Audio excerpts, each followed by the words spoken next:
जय महाराष्ट्र।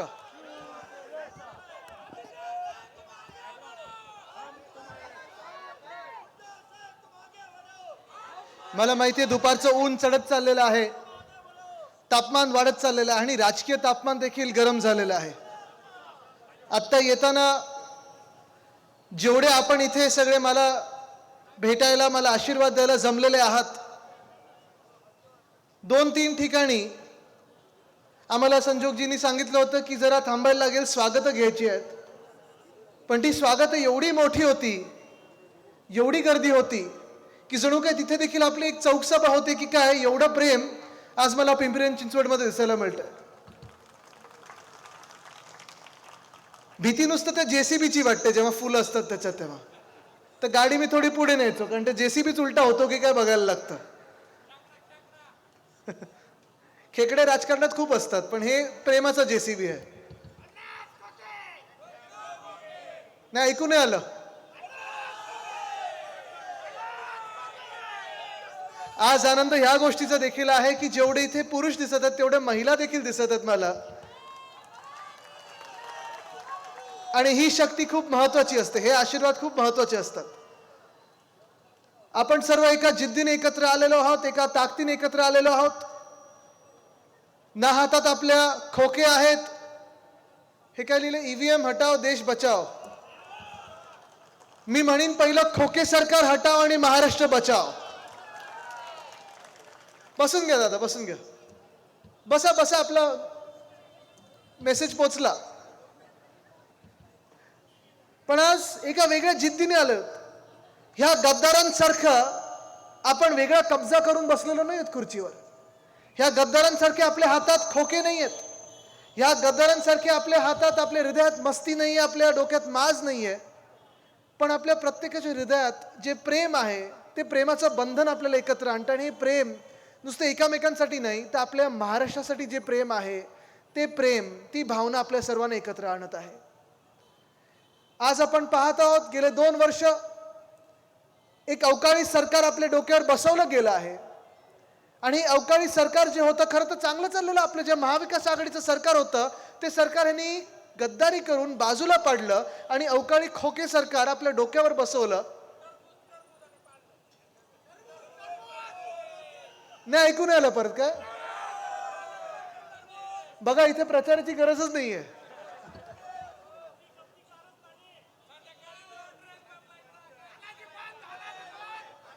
हे ना, पुढचं भाषण आपण दिलं पाहिजे। कपडे काय बदलायचे, हुडी काय घालायचे, तुम्हाला माहिती आहे सगळा काळ कसा होता तो।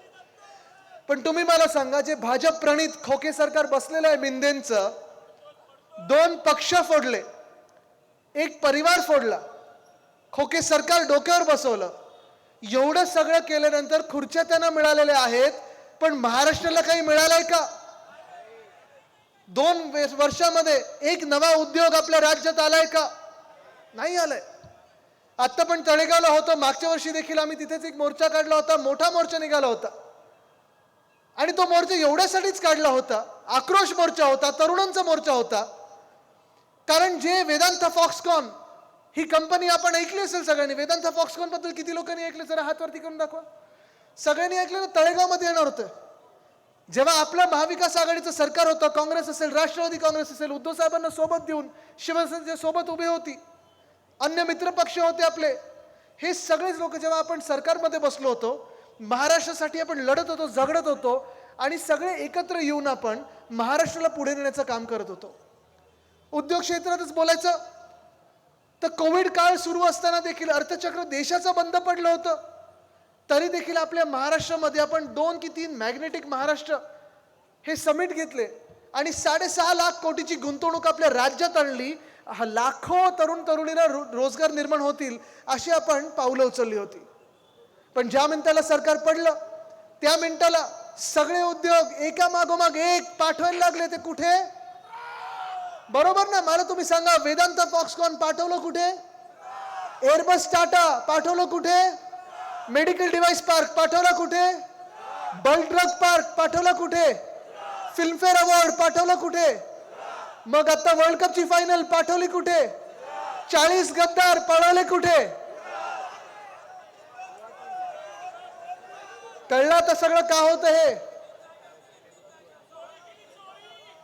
ह्या चोरानं, अलिबाबा आणि 40 चोरांना जे पळायचं होतं तरी सुरत निवडलं, सुरतेमध्ये जाऊन लपले आणि आता थँक्यू बोलायला त्यांना, त्यांचे आभार मानायला प्रत्येक उद्योग जो आपल्या राज्यात येतोय तो गुजरातला पाठवला जातोय. हे दुर्दैव आहे आपल्या राज्याचं.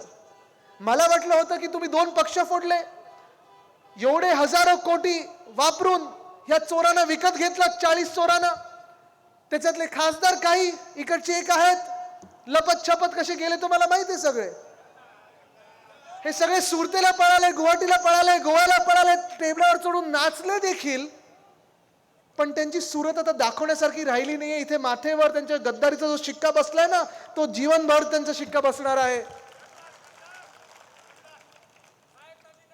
पण आज दुर्दैव हेच आहे की जे मी सांगतो, वेदांता फॉक्सकॉन जो आम्ही मोर्चा काढला होता तळेगावला, तुम्ही विचार करा, एका वेदांता फॉक्सकॉनमुळे आपल्या राज्यात काय काय येऊ शकलं असतं. एका वेदांता फॉक्सकॉनमुळे 2.25 लाख कोटीची गुंतवणूक आपल्या राज्यात येत होती. 2.25 लाख कोटी एवढी गुंतवणूक. 1 लाख मुला मुलींना, तरुण तरुणींना, सुशिक्षित लोकांना जे आज बेरोजगार आहेत त्यांना रोजगार मिळाला असता.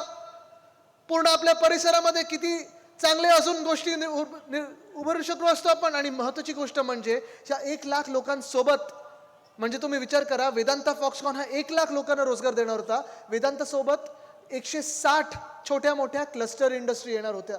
किती? 160. 50-70 हजार जॉब्स असेच निर्माण झाले असते. कुठे आपल्याला फिरायलाच नसतं लागलं. शिक्षणाचा दर्जा आहे, चला तुम्हाला मिळाला जॉब. तुम्हाला कुठची स्किल आहे, चला मिळाला जॉब. कुठे पुण्याच्या जवळ आहात, मिळाला जॉब. पिंपरी मधले आहात, मिळाला जॉब. पण आज दुर्दैव हे आहे की वेदांता फॉक्सकॉन महाराष्ट्रातून गेल्यानंतर कुठे पाठवलं माहिती तुम्हाला? ढोलेरामध्ये. ढोलेरा नावाचं एक गाव आहे गुजरातमध्ये, तिथे पाठवलं गेलं. त्यानं सांगितलं महाराष्ट्र में मत जाओ, जाओ तो गुजरात में जाओ, ढोलेरा में जाओ.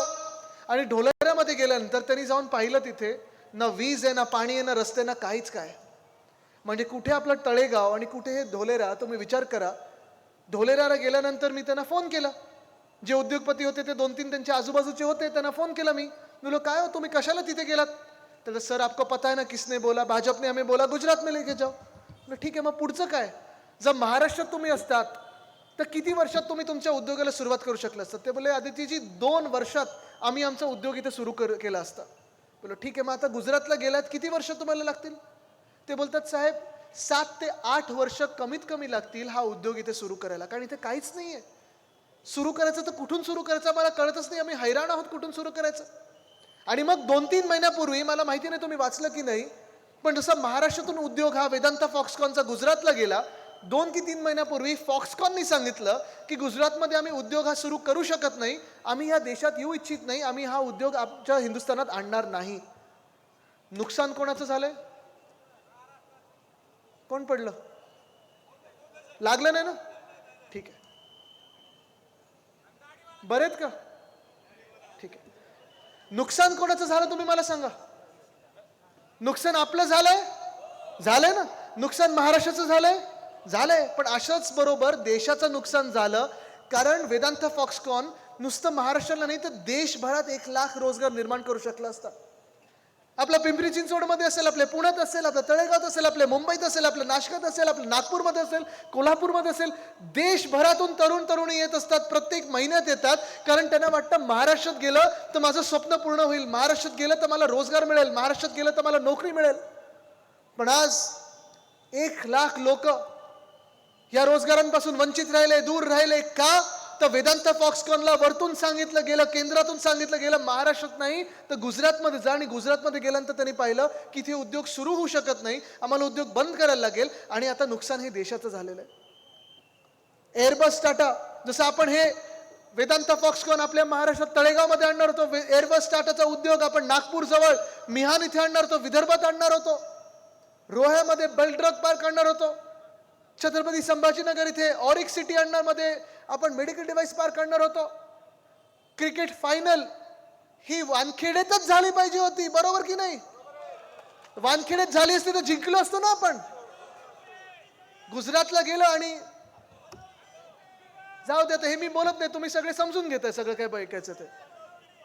पण आज दुःख ह्याच गोष्टीचं आहे की आपले घटनाबाह्य मुख्यमंत्री जातात डॅव्हॉसला, मागच्या वर्षी पण गेले होते, जिथे जगातले सगळे उद्योगपती एकत्र येतात, जगातले सगळे देश एकत्र येतात, चर्चा करतात की अर्थचक्र कसं गेलं पाहिजे पुढे, अर्थकारण कसं पुढे गेलं पाहिजे. कृषीवर चर्चा होते, पाण्यावर चर्चा होते, सगळ्यावर चर्चा होते. पण आपले मुख्यमंत्र्यांनी तिथे जाऊन केलं काय त्यांना पण माहिती नाही.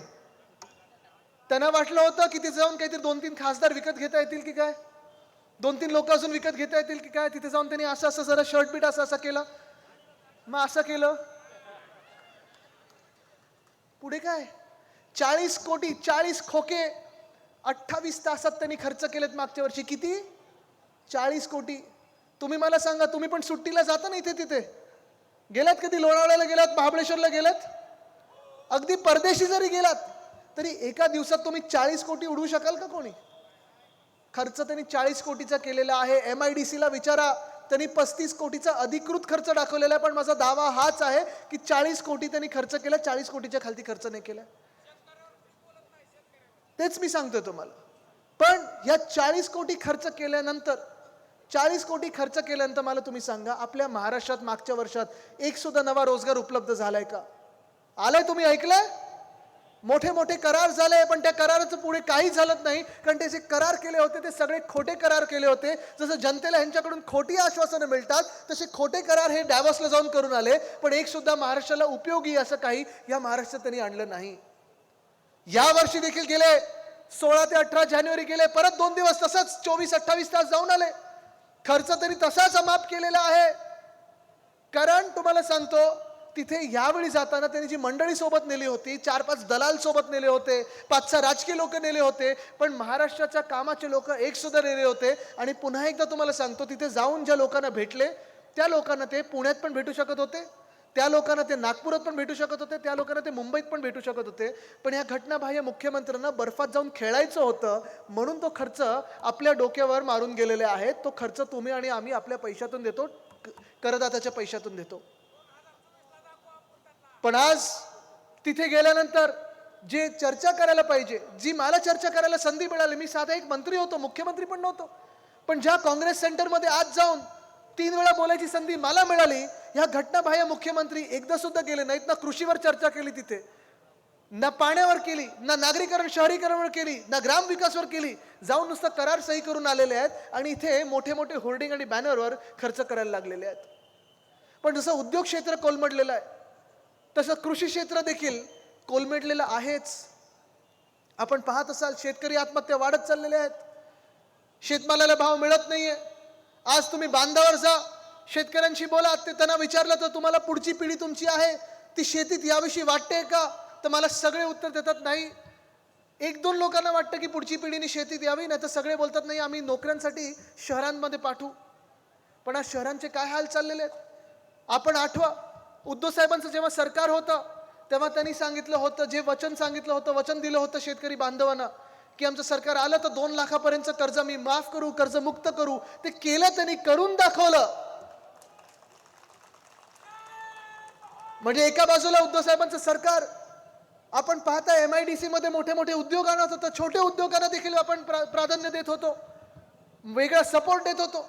तसंच कृषी क्षेत्रात देखील कुठेही कधी अवकाळी पाऊस झाला, कधी गारपीट झाली, तरी पण आपण जाऊन मदत द्यायचो, मदतीचा चेक द्यायचो आणि तो रितसर चेक किंवा त्यांच्या खात्यात ते पैसे यायचे. 2 रुपयाचे चेक घेऊन फोटो नाही काढायचो आपण तिथे जाऊन.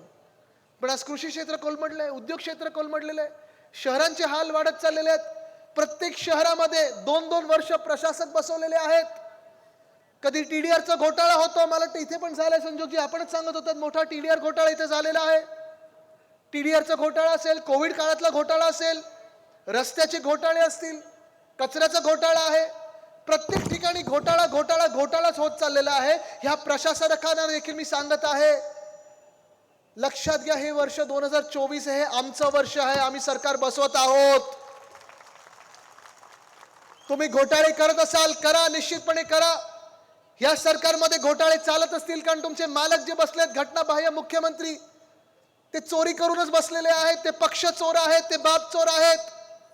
पण आमचं जेव्हा सरकार येईल ना, तेव्हा ज्या ज्या मंत्र्यांनी, अगदी मुख्यमंत्री जरी असले तरी, ज्या ज्या अधिकाऱ्यांनी घोटाळे केलेत, माझ्या जनतेचे पैसे खाल्लेले आहेत, त्यांना जेलमध्ये बसवल्याशिवाय राहणार नाही आम्ही. जेलमध्ये बसून पैसे मोजायला लावू आणि पुन्हा एकदा सरकारच्या तिजोरीत द्यायला लावू. कारण आमचं सरकार आहे ते खरं हिंदुत्ववादी सरकार आहे आणि आमचं हिंदुत्व हे स्पष्ट आहे. आमच्या हिंदुत्वामध्ये एकच ओळ फार महत्वाची आहे. रघुकुल रीत सदा चली आए, प्राण जाय पर वचन न जाय. जी जी वचनं देतो ती पूर्ण करणं गरजेची असतात. जसं मी सांगितलं, उद्धव साहेबांचं पहिलं वचन होतं की कर्जमुक्ती करू, ती करून दाखवली. उद्धव साहेबांनी सांगितलं होतं, प्रत्येक शेतकरी बांधवाला सांगितलं होतं, जर तुम्हाला कधी वाटलं की तुमच्या परिवारासारखं कोणी नाहीये तर माझा भाऊ म्हणून तुम्ही मला समजा. तसंच मंत्रालयात उद्धव साहेब जेव्हा असायचे, मुख्यमंत्री म्हणून बसले होते, प्रत्येक बांधावरच्या शेतकऱ्याला वाटायचं की माझा भाऊ हा मुख्यमंत्री आहे, कुटुंब प्रमुख हा मुख्यमंत्री आहे. आपल्याला आठवत असेल, कोविड काळात असेल किंवा अन्य काळात असेल, महिलांचा सन्मान हा सर्वोच्च असायला पाहिजे, सर्वप्रथम असायला पाहिजे. आजचं मंत्रिमंडळ बघा, जे कोणी शिवीगाळ महिलांना करत असतात, महिलांवर अत्याचार करतात, सगळे आरोप घेऊन बसलेले आहेत त्या मंत्रिमंडळात. पण मुख्यमंत्र्यांना हिंमत नाहीये त्या माणसाला सांगायला गेट आउट म्हणून सांगायची. आज आपलं राज्य चाललंय कुठे?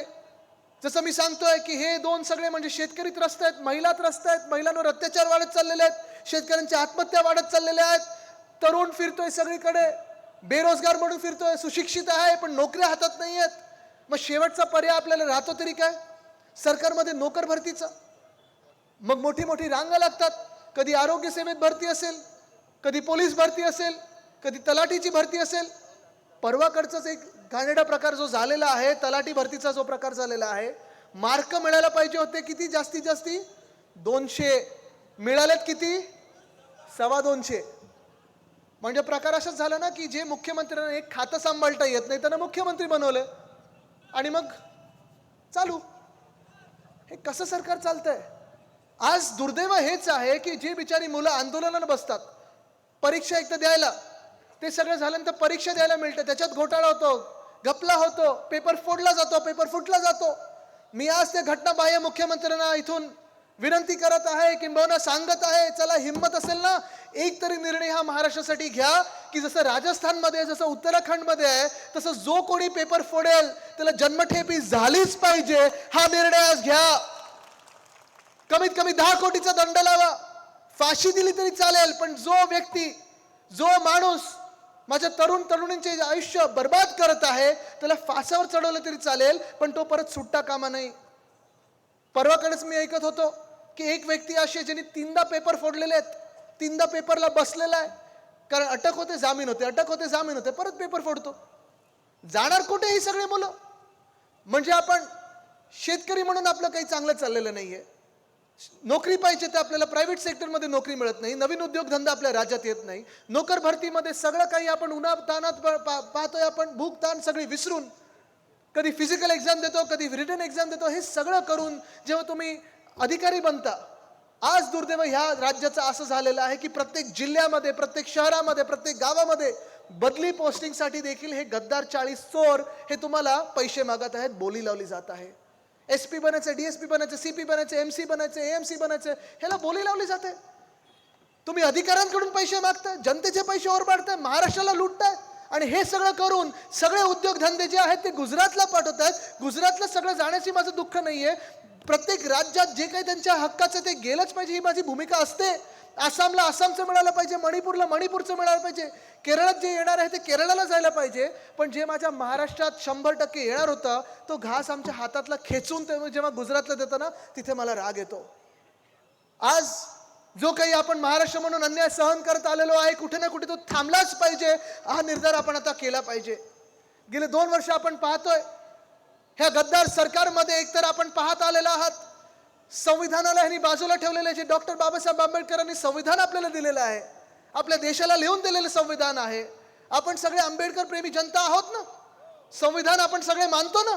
मंत्री म्हणून आपण असाल, आमदार म्हणून असाल, आपण संविधानाची शपथ घेतो, तसा हा देश संविधानाप्रमाणे चालतो. पण जे राहुल नार्वेकर अध्यक्ष आहेत ट्रायब्युनल म्हणून, त्यांनी जो निर्णय दिलेला आहे, निकाल दिलेला आहे, तो डॉक्टर आंबेडकरांचा नाही, डॉक्टर बाबासाहेब आंबेडकरांचं संविधान नाही, तर भाजपचं संविधान पाळणारा निकाल आहे. ही धोक्याची घंटा आहे, ही धोक्याची घंटा लक्षात घ्या. आज न्याय जो आम्ही मागत आहोत, महान्याय, महानिष्ठा, निष्ठा ही आपली महाराष्ट्रासाठी, निष्ठा ही देशासाठी, देशाच्या संविधानासाठी, देशाच्या कायद्यासाठी, देश चालवणाऱ्या अधिकाऱ्यांसाठी, देशातल्या लोकांसाठी ही निष्ठा असायला पाहिजे. ही निष्ठा आपल्याला एकत्र आणते. पण न्याय, आपण अन्याय किती सहन करणार आहे? तर न्याय मागण्याची वेळ आलेली आहे. किती अन्याय सहन करायचा आपण? जे काही आपल्या राज्यात चांगलं चाललेलं महाविकास आघाडी म्हणून सुवर्ण काळ आपण जो महाराष्ट्रासाठी आणत होतो, तुम्ही पहा कोविडच्या काळात देखील आपल्या धारावी मॉडेलचं असेल, मुंबई मॉडेलचं असेल, महाराष्ट्र मॉडेलचं असेल, उद्धव साहेबांचं असेल, कौतुक नुसतं राज्यात नाही, नुसतं देशात नाही, तर जगभरात जे होत होतं तसं कौतुक उत्तर प्रदेशचं झालं होतं? नव्हतं झालं. सुरतचं झालं होतं? नव्हतं झालं. अहमदाबादचं झालं होतं? नव्हतं झालं. कारण तिथे आकडे लपवले जात होते. पण आपण पूर्णपणे आपला विश्वास हा डॉक्टरवर ठेवलेला, पोलिसांवर ठेवलेला, नर्सेसवर ठेवलेला, आशा वर्कर्सवर ठेवलेला, अंगणवाडी सेविकांवर ठेवलेला. कारण हा सगळा जो वर्ग आहे तो सगळ्यात महत्त्वाचा घटक आहे आपल्या आता समाजामध्ये. पण दुर्दैव असं आहे की ज्या आत्ता आम्ही तळेगावमधून आलो तिथे देखील जनरल मोटर्सचे कामगार जवळपास 1 वर्ष झालं साखळी उपोषणाला बसलेले आहेत. पण सरकारमधलं कोणी त्यांच्याकडे गेलेलं नाहीये. सरकार नसताना हे सगळे गेले, सांगितलं की बिलकुल आम्ही तुम्हाला अमुक देऊ, तमुक देऊ, 2 दिवसात तुम्हाला ह्याच्यात जॉब्स देऊ. आता हुंडाई मोटर्स बरोबर तिथे करार झालेला आहे. त्या हुंडाई मोटर्समध्ये ह्या जनरल मोटर्सच्या कामगारांना तिथे घेतलं पाहिजे, ही माझी मागणी आहे. तसंच मी पाहत होतो कोल्हापूरमध्ये मला निवेदन मिळालं, अंगणवाडीच्या ज्या सगळ्या आपल्या महिला आहेत त्यांना देखील आश्वासन मिळालं होतं की आम्ही तुमचं सगळं वेतन वाढवून देऊ. आश्वासन मिळालं, 3 महिने झाले, शासन निर्णय नाही निघालाय. आशा वर्कर्स आहेत, त्यांचे देखील प्रश्न आहेत. उद्धव साहेबांनी त्यांना सांगितलेलं आहे, आझाद मैदानला जाऊन सांगितलेलं आहे, आपलं सरकार येणार म्हणजे येणार आणि तुमच्या मागण्या आपण मार्गी लावणार म्हणजे लावणारच. तसंच ओल्ड पेन्शन, जुनी पेन्शन योजना आहे, हा देखील एक मोठा प्रश्न आहे. नागपूरला उद्धव साहेबांनी सांगितलेलं आहे. हे आता फसवी योजना ह्या खोके सरकारने दिलेली आहे. प्रत्येक ठिकाणी फसवतात. दहीहंडी मंडळापासून तुम्ही कोणी असाल, तुम्हाला फसवल्याशिवाय हे राहत नाहीत. असं हे खोके सरकार, मेंदे सरकार आहे. पण उद्धव साहेबांचं जे सरकार पुन्हा एकदा येणार, आपलं सरकार जे पुन्हा एकदा येणार, महाविकास आघाडीचं सरकार जे पुन्हा एकदा येणार आहे, ह्या सगळ्या मान्य जुन्या पेन्शनच्या असतील, आशा वर्करच्या असतील, अंगणवाडी सेविकाच्या असतील, आपण पूर्ण केल्याशिवाय राहणार नाही. आज हे वचन तुम्हाला मी द्यायला आलेलो आहे. कारण जे मी सांगितलं आपलं हिंदुत्व आहे ते सगळ्यांना सोबत घेऊन चालणार आहे. आपलं हिंदुत्व पुन्हा एकदा मी सांगतो, प्राण जाय पर वचन न जाय, हे आपलं हिंदुत्व आहे. स्पष्ट हिंदुत्व आहे. आपल्या हिंदुत्वामध्ये हे जे काही आज चाललं ना की धर्मामध्ये वाद निर्माण करायचे, जातीमध्ये वाद निर्माण करायचे, जिल्ह्यामध्ये वाद निर्माण करायचे, हे असलं आपलं हिंदुत्व नाही, ते भाजपचं आहे. आपलं हिंदुत्व वंदने बाळासाहेब ठाकरेंचं, वंदने हिंदू सम्राट बाळासाहेब ठाकरेंचं हिंदुत्व हेच आहे की तुम्ही कोणी असाल, जातपात धर्म न बघता समाजकारण, समाजसेवा, हे आमचं हिंदुत्व आहे. सगळ्यांना सोबत घेऊन आमचं हिंदुत्व पुढे चालणार आहे. ना त्यावेळी आपल्याला आठवत असेल, आपलं सरकार असताना उस्मानाबादचं नाव आपण धाराशिव केलं, औरंगाबादचं नाव आपण छत्रपती संभाजीनगर केलं. पण दंगली होऊ दिले नाहीत, कारण सगळ्यांना आपण सोबत घेतलं आणि तो निर्णय घेतला. ह्यालाच आपण हिंदुत्व आपण बोलत असतो. आपलं हिंदुत्व हे सगळ्यांना हिंदुत्व पुढे घेऊन चालणार आहे. मग प्रत्येक महिलेचा सन्मान करणारं हिंदुत्व आहे. पण भाजपचं हिंदुत्व बघा कसं आहे. बिल्किस बानोवर जो रेप झाला, त्या रेपिस्टना जन्मठेप झालेली, त्यांना जेलमधून बाहेर काढलं आणि हार घातले गेले, त्यांचं स्वागत केलं गेलं. हे आपलं हिंदुत्व असं नाहीये. जो कोणी रेप करतो त्याला फासावर चढवा. ती महिला भले कोणी कुठच्याही जातीतली असेल, धर्माची असेल, महिलांचा सन्मान झालाच पाहिजे. हे आपलं हिंदुत्व आहे. आज आपण बघतोय की प्रत्येक समाज, एक प्रयत्न राजकारणी लोकांकडून होते की समाजात जास्तीत जास्त विभागणी कशी होईल, विखुरला कसं जाईल. आपला मराठा समाज आहे, तो आंदोलन करतोय आरक्षणासाठी. धनगर समाज आहे, ओबीसी समाज आहे. प्रत्येकाला वाटतं की आरक्षण मिळालं पाहिजे आणि मिळालंच पाहिजे. त्यांच्या हक्काचं, दुसऱ्याच्या कोणाच्या हक्काचं न घेता त्यांना आपण हक्क त्यांचे मिळवलेच पाहिजेत. हे आपलं हिंदुत्व आहे. पण आपलं हिंदुत्व हे देखील आहे की हृदयात राम आणि हाताला काम. कारण आरक्षण मिळाल्यानंतर हाताला काम तर पाहिजे, आरक्षण मिळाल्यानंतर समाजात नोकऱ्या तरी पाहिजेत, रोजगार मिळाला पाहिजे. हृदयात राम आहे, नक्की आहे. पण तिथे जसं आपण दर्शन घेतो, तिथे त्या मंदिराला, अयोध्येला जसं जाणार आहोत आपण, तसं आपल्या इकडे प्रत्येकाचं घर चालवणं देखील मंदिर पाहिजे. आणि ते मंदिर म्हणजे आपलं रोजगार असतं, ते आपण निर्माण करणं गरजेचं आहे. आणि म्हणून ही सगळी भावना घेऊन पुढे जात असताना, हा निर्धार करून पुढे घेऊन जात असताना मला तुमच्याकडून एकच पाहिजे की आता आपण अन्याय सहन करायचा नाही. आता ह्यांच्या भूलथापांना आपण बळी पडायचं नाही. हे प्रयत्न पूर्ण करणार आहेत. पुढच्या 2 महिन्यामध्ये लोकसभा निवडणुका असतील, कदाचित विधानसभेच्या देखील निवडणुका लागतील, की आपण समाजामध्ये विखुरले जाणार आहोत का? जिल्ह्यामध्ये भांडणं लावतील, आपण भांडणार आहोत का? जाती जातीमध्ये विभागणी करणार, तुम्ही विभागले जाणार आहात का? धर्मामध्ये वाद निर्माण करण्याचा प्रयत्न करणार, आपण भांडणार आहोत का? कारण जर आपण भांडलो तर खोके सरकार पुन्हा एकदा डोक्यावर बसेल आणि अहमदाबाद मधून चालायला लागेल. पण जर आपण एकत्र आलो, जर आपण महाराष्ट्र म्हणून जातपात धर्म सगळं बाजूला ठेवून महाराष्ट्र धर्म म्हणून एकत्र आलो, तर कितीही मोठा दिल्लीश्वर असू दे, कितीही मोठी महाशक्ती असू दे, महाराष्ट्र त्याला आडवं केल्याशिवाय राहणार नाही. ही शपथ शिवरायांच्या चरणी घेऊन आपण पुढे निघूया. धन्यवाद. जय हिंद, जय महाराष्ट्र, वंदे मातरम.